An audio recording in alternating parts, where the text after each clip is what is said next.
Halo semuanya, Kula-Kula Digital. Jumpa lagi di podcast kita, Kula-Kula Digital, sumber inspirasi digital. Hari ini spesial banget episodenya karena kita kedatangan tamu langsung dari Jakarta nih di Giers. Ada Bapak Sekretaris Badan Pengembangan SDM Kementerian Komunikasi dan Digital Republik Indonesia, Bapak Dr. Insinyur I. Nyoman Adiarna. Halo Pak Nyoman, gimana kabarnya Pak hari ini? Baik, ini kedua kalinya saya ke Banjarmasin. Ke Banjarmasin ya Pak ya? Yang pertama 10 tahun yang lalu. Wah. Lebih dari 10 tahun yang lalu. Sudah lama sekali. Apa Pak yang paling dirindukan dari Banjarmasin Pak? Yang paling dirindukan adalah pasar terapungnya. Pasar terapung Mbak, berarti? Sayang hari ini, kesempatan ini belum sempat ke sana. Iya, besok Pak langsung Sepertinya subuh-subuh. tidak ada waktu, harus kembali ke Jakarta. Nggak sempet ya Pak ya? Iya. Oke, berarti Bapak kesibukannya akhir-akhir ini apa nih Pak? Jadi ya kami di BPSDM Komdigi memang ya lumayan cukup padat kegiatan kami ya. Tapi pertengahan tahun ini sebenarnya kami fokus pada upaya bagaimana mengamankan anggaran sehingga program-program yang direncanakan tahun 2026 ini bisa terlaksana dengan baik. Nah, ngomongin tahun 2026 nih Pak, untuk mengeksekusi berbagai program pelatihan, apa sih Pak pencapaian atau program di 2026 ini yang paling Bapak banggakan?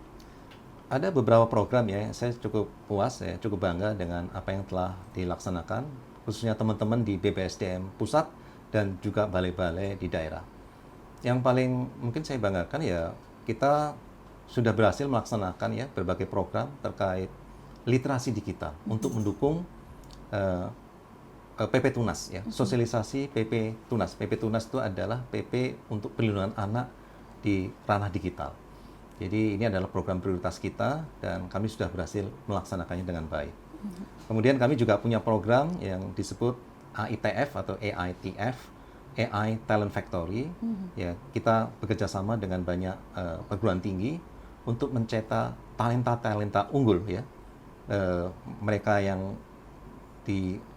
menyelesaikan tugas akhirnya, mereka yang sudah bekerja bisa bergabung di program ini dan banyak yang sudah kami capai ya.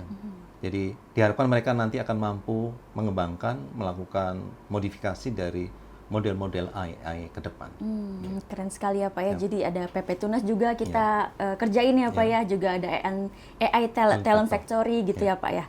Nah, dalam menjalankan program-program tersebut Pak, kira-kira tantangannya yang Bapak telah hadapi di lapangan apa saja itu Pak? Nah, ini pertanyaan yang lumayan sulit sebenarnya. Jadi ini pertanyaan ya, tantangan kita tentu saja mungkin sebagian besar ya pemirsa ya sudah pernah dengar bahwa kita menghadapi tantangan tentu saja anggaran yang signifikan ya. Jadi kami harus bekerja lebih smart, lebih efektif ya dengan anggaran yang terbatas, tetapi semoga target-targetnya tetap bisa tercapai. Nah, ini yang harus kami lakukan. Kemudian yang kedua adalah ya kami harus mampu dengan lebih baik berkolaborasi dengan berbagai pemangku kepentingan, termasuk berbagai kementerian lembaga, sehingga program-program yang ada di kita bisa kita laksanakan bekerja sama dengan stakeholders lain, termasuk KL, pemerintah pusat, pemerintah daerah, dan juga mungkin ya teman-teman di private sector. Termasuk pembuatan MOU dan juga PKS ya Pak ya, yang kita kerjakan bersama kementerian lembaga. Ya, kita sudah menandatangani berbagai MOU, semoga bisa terus ditindaklanjuti pelaksanaannya. Baik Pak, keren sekali nih Pak. Dan ngomongin di 2027 nih Pak, prioritas di 2027. Kalau kita berbicara 2027 dan tentunya dengan tantangan yang kita hadapi tadi Pak, kira-kira menurut Bapak keahlian digital seperti apa sih yang statusnya bakal wajib dipunya nih oleh talenta digital kita saat ini? Ya tentu saja banyak ya, jadi talenta-talenta digital yang harus dimiliki oleh generasi ke depan itu beragam ya. Salah satunya tentu saja banyak yang kita ketahui terkait pemanfaatan kecerdasan artificial atau AI. Ini merupakan skill yang harus kita miliki, kita kuasai.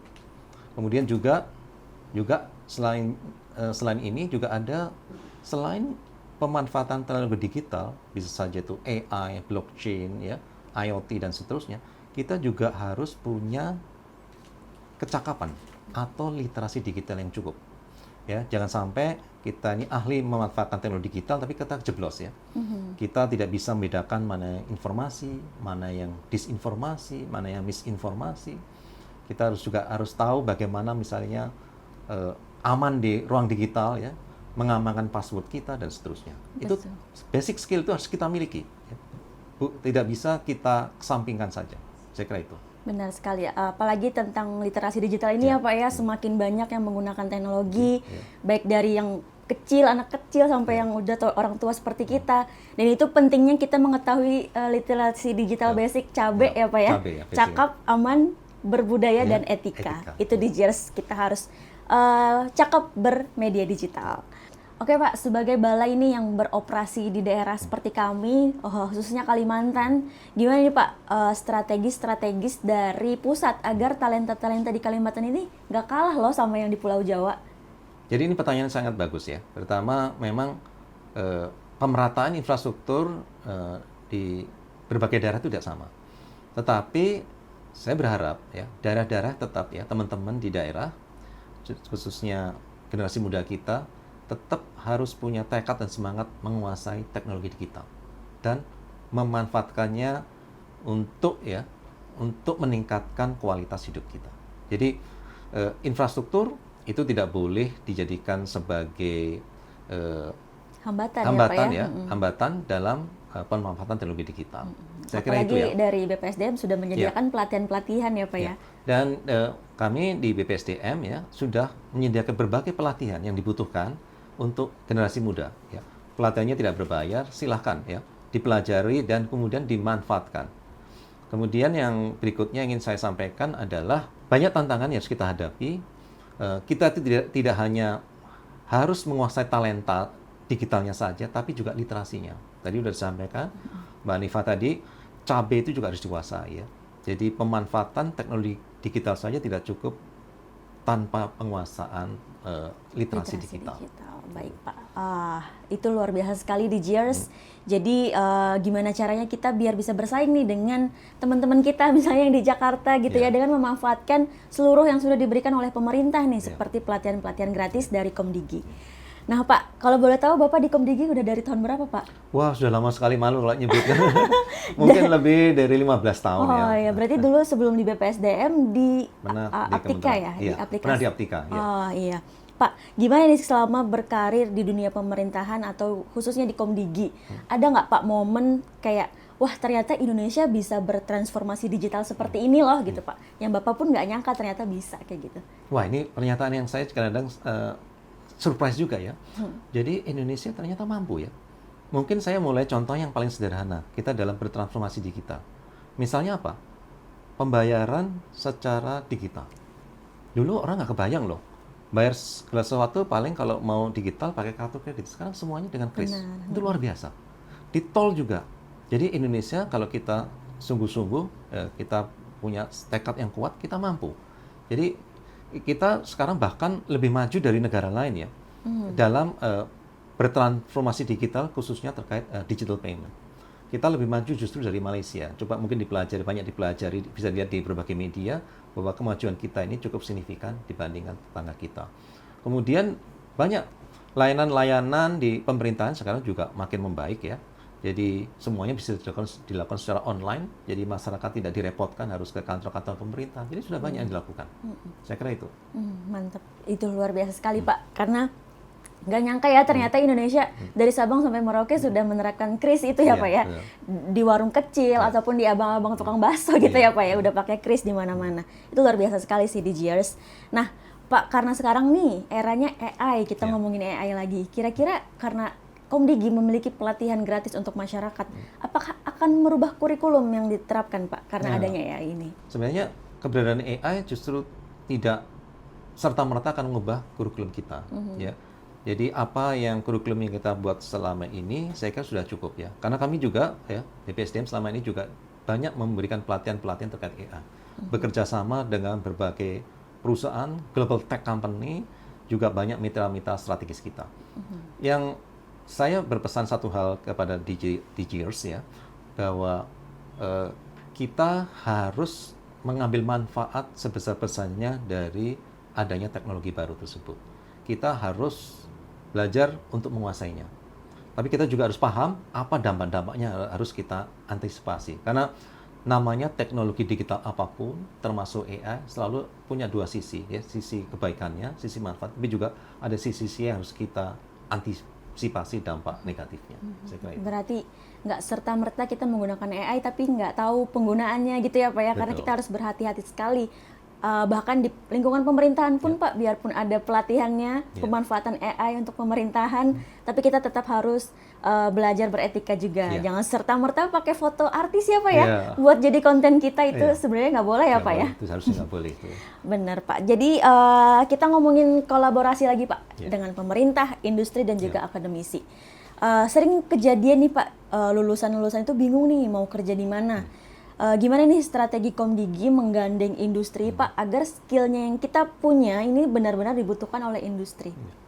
Nah ini memang kembali ya, pertama ini urusan kerjasama pemerintah dengan industri bukan hanya urusan Kementerian Komdigi saja, tapi juga ada kementerian lain yang menguasai juga, Kemenaker dan seterusnya, ya. Kementerian Perekonomian dan seterusnya. Nah apa yang kita lakukan ya, kita harus membuat pelatihan yang mendorong keterampilan itu agar bisa dimanfaatkan oleh industri. Ini yang sebenarnya tantangan tersendiri ya, karena seringkali kita tidak paham ya kebutuhan industri itu apa. Jadi kita harus banyak ya berkolaborasi ya, banyak berdialog, berdiskusi dengan industri, pelatihan-pelatihan apa yang dibutuhkan. Terus khususnya pelatihan-pelatihan digital.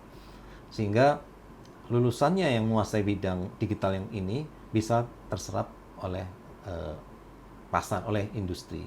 Kita juga punya program ya, aplikasi deploy gitu contohnya. Jadi mereka yang ya mengikuti pelatihan kita itu akan terhubung langsung ke pasar tenaga kerja, sehingga industri akan langsung melihat bahwa kalau pelatihan ini memang mereka butuhkan dan mereka akan diserap langsung diterima di tempat kerja tersebut. Jadi gitu. Oke, berarti tadi Pak kita udah punya aplikasi deploy ya Pak ya untuk menunjang para lulusan-lulusan dari pelatihan kita itu mendapatkan pekerjaan di industri. Jadi itu keren sekali di JIRS. Jadi di JIRS kalau misalnya udah pelatihan di platform Digitalan kita, seketika lulus dapat sertifikat dan bisa langsung join di deploy-nya untuk mencari kerjaan langsung di tempatnya teman masing-masing.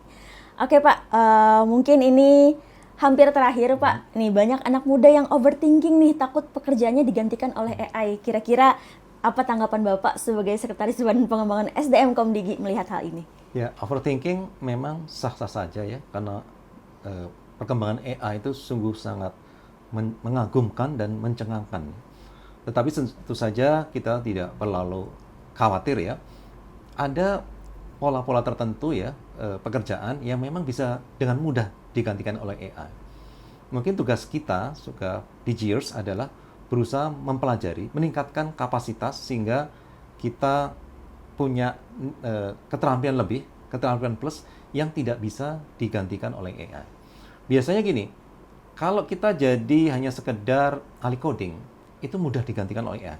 Tapi kalau kita punya keterampilan plus di bidang tertentu, itu biasanya akan lebih sustainable, tidak mudah digantikan oleh AI.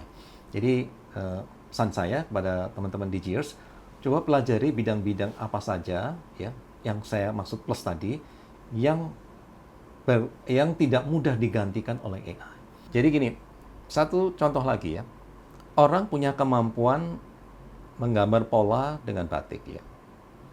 Kalau dia pola-pola yang dia buat hanya begitu-begitu saja, itu akan mudah digantikan oleh mesin, oleh AI.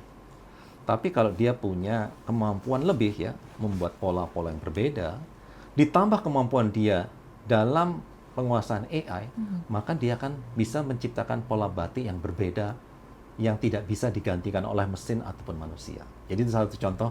Jadi teman-teman tidak perlu khawatir ya. Pertama, tingkatkan kemampuan ya dalam bidang masing-masing.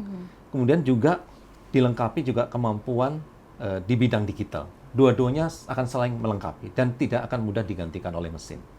Benar sekali Pak. Jadi dimanfaatkan waktunya ya Pak ya untuk belajar terus untuk menambah value diri agar tidak tergantikan oleh AI ya Pak ya, karena hampir semuanya mungkin sekarang bisa tergantikan oleh AI. Tapi ada satu yang tidak dimiliki oleh AI, itu mungkin rasanya ya, feel-nya ketika mendesain pun agak rusak mungkin gambarnya seperti itu ya Pak. Jadi itu masih harus disentuh oleh manusia juga. Yes, Dijers. betul.